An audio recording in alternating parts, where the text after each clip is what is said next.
Assalamualaikum, panibagong araw, panibagong recipe. At bawat recipe ay may kaakibat na kwento. Minsan mapakla, minsan maasim, at minsan maalat.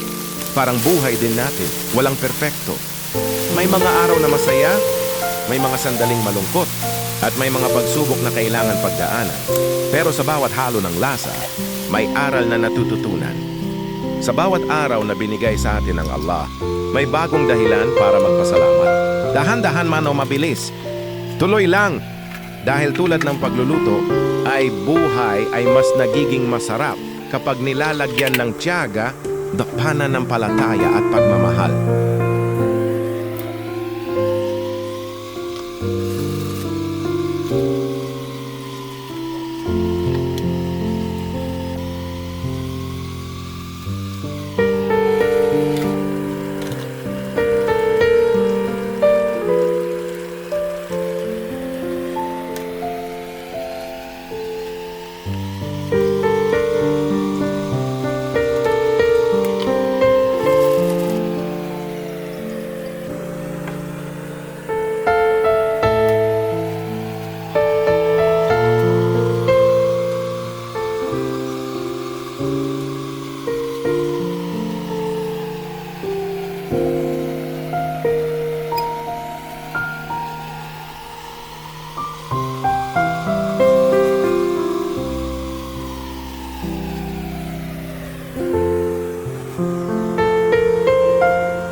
Sa huli, hindi mahalaga kung perpekto. Ang mahalaga, ginawa mo ito ng may puso. Alhamdulillah sa bawat araw, bawat lasa at bawat aral.